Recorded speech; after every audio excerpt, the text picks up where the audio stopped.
A guide in Alaska told me you can read a glacier like a river. Notice the rapids where ice breaches over the mountain like a humpback into the sea, sending out fractured, frozen splashes. Find the riffles in the flow, exposing deep aqua blue crevasses. Look for places where you could safely eddy out. I read an article claiming that glaciers are our greatest emotional landscape. If your sense of self is prone to wandering, you might lose yourself on the ice. The night before my partner cheated on me, I camped on the crooked spine of the Muldrow Glacier. It was a sleepless night, filled with otherworldly shrieks and howls from a black ice cave below. Now it seems like the ice was warning me.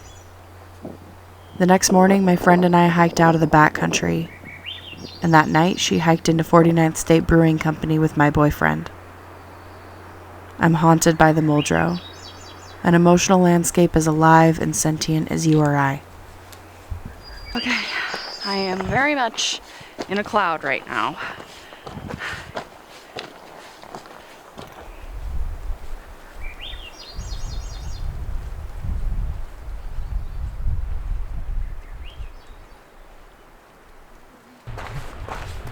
At 22 years old, I hightailed it to Alaska to meet the ice before it died.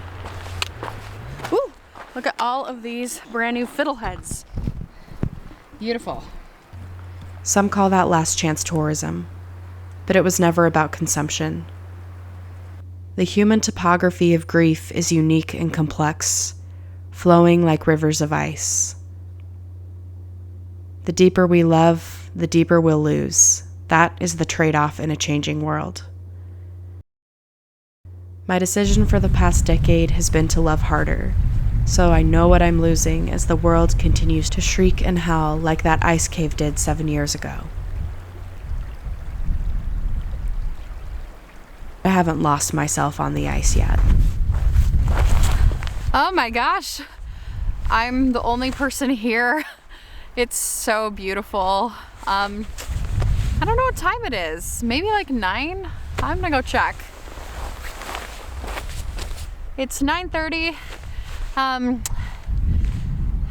kind of am feeling like, oh my God, maybe I wanna just turn around and walk back. But it looks like it's pretty cloudy over the pass and rainy. So I might just hurry and set up my tent. Feels like the wind is moving in. It might rain here as well. I think Leave No Trace is 200 feet from a water source, so I need to kind of get away from the lake a little bit. It's gonna be tough down here though, because there's like a raging river going into the lake, but I'm super glad I came out. This is awesome. I'm stoked about it.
Okay, first things first, I am putting all things smelly in my bear can.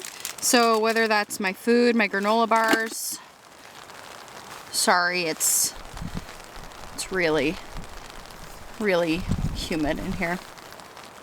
So whether that's my granola bars or toothpaste, like I've also got some wrappers in here. I've got my sunscreen, my breakfast if I decide to eat before I leave. Yeah. I also found some wrappers from things in the past. Past me probably loved that. Present me would love that now. I ate before I came out. I got a nice little flatbread pizza. And anyway, gonna zip it on. Double click. And I'm gonna go put this a ways away. You're supposed to put it in Denali, you put them 100 yards away. I've not seen any rules or regulations here for that. And unfortunately, there's been trash all over the place. There are abandoned fire rings all over with coals and trash in them. Like, I saw grapes on the beach. Like, there is food all over the place here. So, yeah, it does make me a little bit nervous, honestly. If there are areas where people have been sloppy, and people have been sloppy here, that's when bears get habituated to humans and associating humans with our food. So I definitely have my bear spray with me. Great news, there was a bear bin over there. See you in the morning, suckers. It's all packed up, ready to go. The green is my rain fly.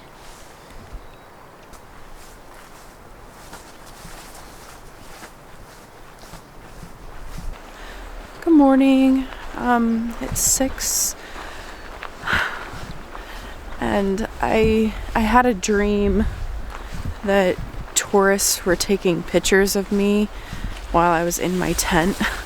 So I'm just gonna get up and go enjoy the landscape and the glacier before day hikers start to roll in.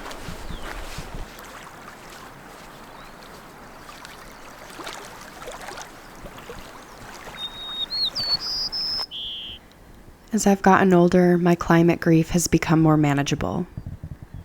Yes, it still flows like a glacier, with ice falls, upheavals, and sharp, jagged edges. But it's easier to sink into worship for what still is. Surrender is a vital ingredient to any religion. I've never been more terrified and powerless than I am when I kneel at the foot of a glacier. The ice is older and deeper than I can ever be, and I enter the space of God and nothingness.